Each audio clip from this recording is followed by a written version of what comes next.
I'm going to show you a few of the tools that I use as I do the kind of Bible study I've been doing here for a good while now.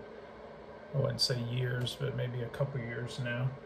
Of course, if I'm setting up here at Command Central, which is my desk, it's a bit busy over here, but got my cup for some coffee. Paul Newman's French roast is the best. As an aside, it doesn't help you necessarily do the study any better, but got my notebooks. Finished 1 Corinthians.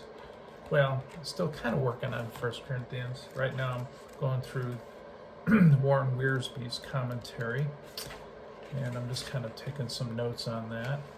I've already done some commentary already, and I've already written through the book and done a lot of thinking on the book.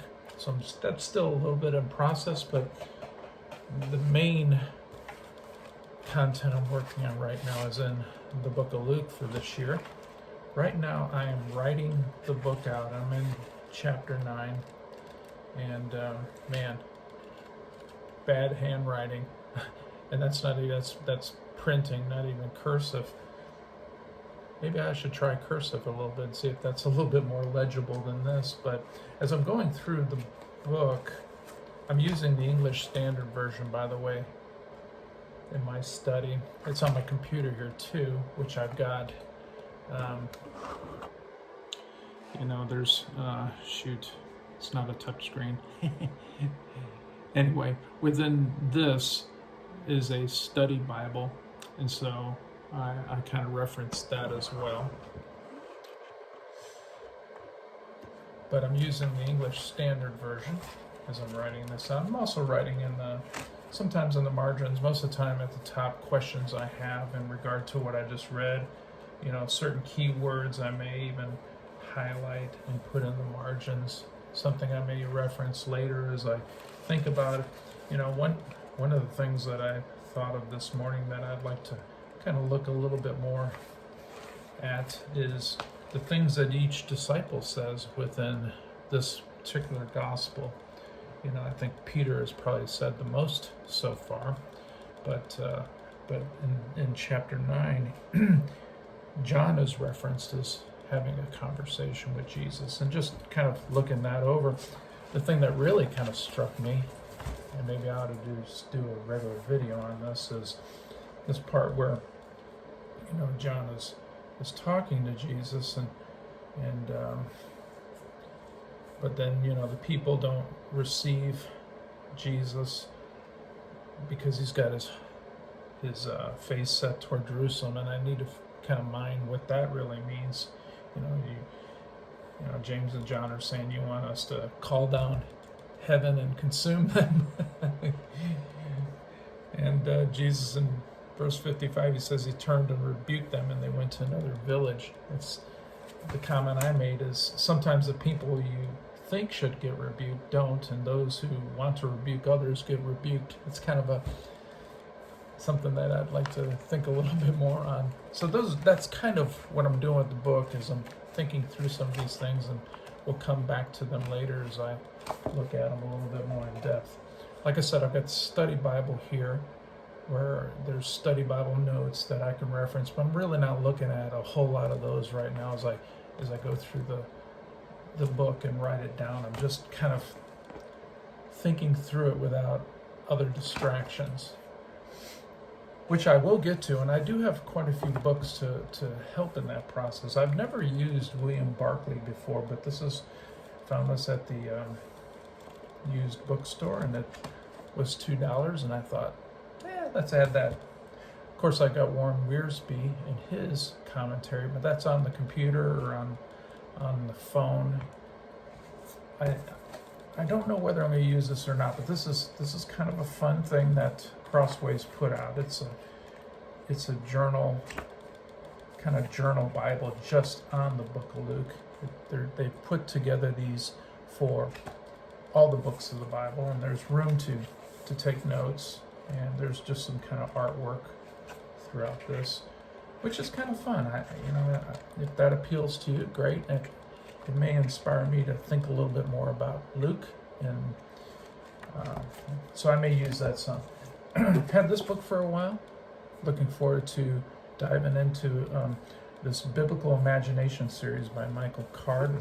It's a commentary of sorts, but it's probably a little bit more along the lines of his biblical imagination kind of approach. And if you look up Michael Card, you can find out more about what that means and how he does that.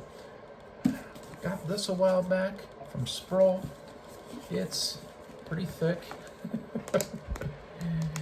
And sometimes I don't always go for the commentaries that are so exhaustive like that, but that's a little bit more in depth. And I'll probably spend some time using R.C. Sproul's commentary there. Then I got this a while back, and this is on Matthew, Mark, and Luke. Zondervan Illustrated Bible Backgrounds Commentary. And it's just, I think that it's going to be some help in kind of setting the biblical story and where it happened, and just having a little bit more of that, with the maps and where Jesus was and all this kind of stuff. And I think there's probably some benefit toward that.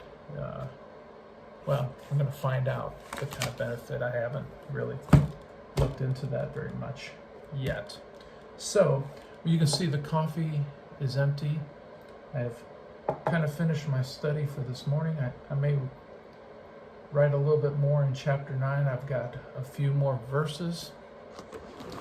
The cost of following Jesus. I probably write those out and think through some questions. Anyway, I want to encourage you as you think about doing Bible reading. If you're not doing it already, you don't need all these resources. This is just kind of the deep dive that I'm doing.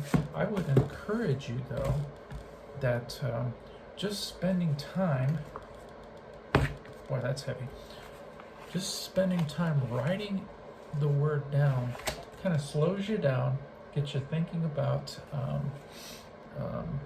the text a little bit more, and gets you thinking about the questions that you may have.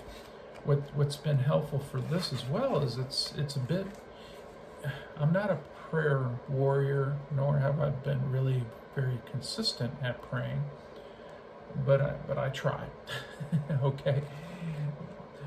Wrestling with the text has kind of helped me think through somewhat the application of this for my life, like in chapter 8, where Jesus calms the storm, and the disciples are afraid, as they're in the boat, and Jesus is sleeping. They're kind of perplexed by that whole thing, and I would be too, with the storm raging. How can you be sleeping? But anyway, he calms the storm, and he says, "Where is your faith?" And I know he's specifically talking to them, and in a sense, that text is for them.